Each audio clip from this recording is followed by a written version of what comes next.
Hello there. I am Sensei Victoria Whitfield, your business Reiki master. It's my joy to help empathic and positive entrepreneurs like you get and stay grounded in mind, body, and business. It's my joy to welcome you back to another installment of your weekly love letters from the dojo at naturalintuition.com and victoriawhitfield.com, my blog. These are your sources for channeled holistic stress management techniques and guidance for developing your natural intuition. Whether you are looking to improve the quality of your personal or professional life, let this love letter be your reminder that you are not alone and that together we can make that happen. This is week 2 of 4 in our conversation around being catalysts for change, and we are diving deep in this one. So be kind to yourself. If you followed last week's video, we brought up the wound, the power of the wound in us being healers, right? And the brilliant wisdom that came from last week's crystal was that there is a pattern of negative thinking within you that can be sublimated into positive inspiration. If you missed that love letter, go ahead, pause this one, go back on my blog at victoriawhitfield.com. Get caught up, get grounded, and get journaling. Did you do your journaling, by the way? Ding ding! This is your accountability alarm. I know you may just be watching thinking, oh, I love the love letters, and not doing any of the work. This is the stare. Do the work. With love, how are you going to break through without having a new behavior, right? How are you going to break through without giving something else a try, right? Do the work, dive in, and go inward, as we talked about last week. This week in particular, we're continuing the exploration of the wound as what's bringing us out into healers with this phrase from my guides for you. You ready to write this down? Stop running. Stop running. No more running. Here's the thing. When it comes to being an integrated and a grounded healer and leader, there is this sense of rootedness, ownership, presence. And one of my mentors calls it gravitas, right? A sense of grace that you have. And others are drawn into that beautiful, graceful, loving presence that you radiate, or that wonderful, powerful, protective, visionary presence that you radiate. And it's because it's integrated. You're not running back and forth trying to put on a good show, or oh, I don't want to go there. That's, hot lava. That part of my life is hot lava, or that part of the business is hot lava. Nope, nope, nope. Be kind to yourself. If you are running from your wound in business, as a business Reiki master, I have the honor of working with amazing, heart-centered, energy-sensitive, spiritual CEOs, business owners, right, and managers of different departments. And it's incredible how productive you can be when you are running from a prior wound. Be kind to yourself. I just might be talking to you right now. Mwah. If this one is for you, you're safe here. Trust me. Yeah. So if that's you, if you are running from your wound,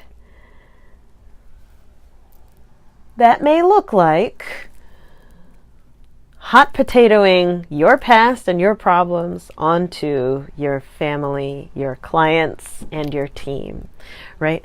What that would look like, by the way, is always being worried that people are going to forget or not do things the right way, or waiting for the other shoe to drop, right? Because, well, we're running from when the shoe dropped before and woo, it was a mess, right? Or always double checking and helicoptering the team to make sure that they don't make the mistake, the one that you are looking for. No more running. I want you to take off your running shoes and just sit a while right here. Sitting with your fear is incredibly courageous. Sometimes the next level in your business and life comes from standing still. That's a writer downer. So be kind to yourself. If you've been motivating yourself, your purpose, your vision, right? Your why, the one that we talked about last week, is, well, I never want to see that happen again. Oh, that's a recipe for never being fulfilled and at ease in life. And from my heart to yours, I desire for you to be happy and abundant and joyful and restful in your success and enjoyment of your life. May you be fully human. And so it is, right? And enjoy the journey. So we're running from a wound.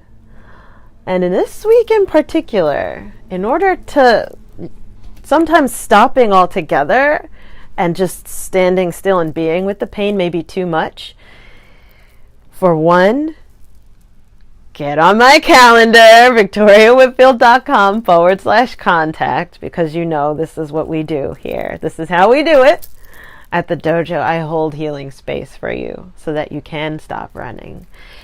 In the meantime, if you're not able, time or finance-wise just yet, right, to be able to create space for the two of us to work together, instead of running from your wound, run toward it, right? Run toward your wound this week in particular. Choose to, instead of running from, like if you ever had one of those chasing dreams where something's chasing you, choose to stop and turn around and look it in the face. Hey girl.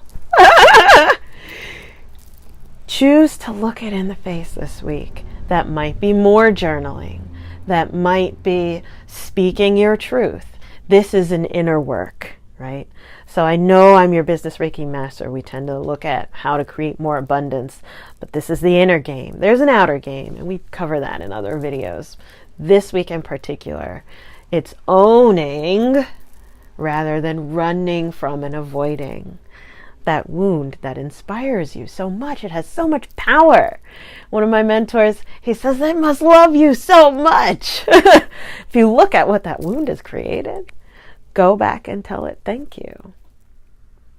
Not condoning what happened to you, of course not, but instead what you have alchemized because of it, because you are a catalyst for change. You're a healer, and it's because of that wound that you have the energy to be such an incredibly brilliant and magnificent light in this lifetime. So hearing the oracle cards are crystals, calling in the energy.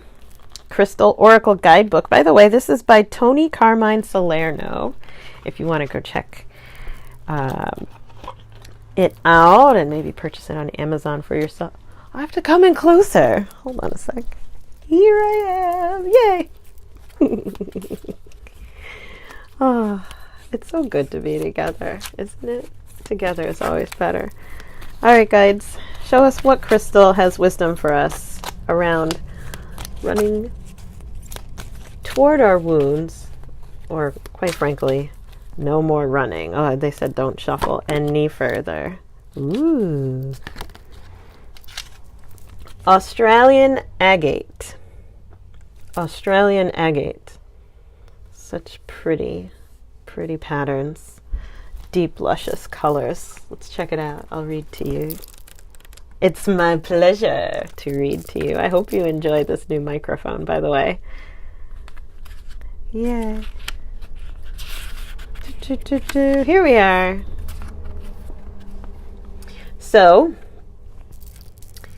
It has to do with Australian agate, has to do with perception, strength, courage, and stamina. Your power of perception, along with your mental and physical body, is presently being strengthened. This will give you the courage and energy required to tackle what seems at present to be a complex and somewhat insurmountable problem. This problem involves someone who is incompatible with your ideas and principles. You are being urged to stand your ground, which is what we just talked about, yet keep your calm. Don't allow yourself to be psychologically or emotionally bullied. All concerned will soon realize the truth of what you have already known for quite some time, that this particular person is simply not the person who they present themselves to be. My guides are saying, wow, that the crystal is really pointing back to who was involved with the wound that you're running from, even if it's just you. There's a morphed version of ourselves that we start to see over time, no? Right? Be kind to yourself. Releasing that old self-image, releasing that negative self-talk so that you're able to step into the present and really integrate rather than be dominated by your old wound. This is some deep stuff. I'm curious what's coming up for you. Right? I believe that you are worthy of this level of love, by the way. So go ahead, comment below, send me an email back, right? To let me know what's coming up for you, what came to mind in particular. So this week in particular, the guides are asking for us to really shift the way we are perceiving our wounds. Instead, see it as a source of power. Go back. Run toward it. Own it, right? If it's speaking up, right, or signing up with me or another healer to help you own it, this is the time, because you're a catalyst for change. You are changing people and changing lives, whether or not you're aware of it. And it's important for you as a healer and a catalyst for change to be well integrated and grounded, right? Well supported yourself. So that's it for this week. I'm sending you big hugs. I hope you felt that coming through the energy. Make sure you subscribe on YouTube so that you see these love letters first every week. And I'll see you next time. Share this with who needs it.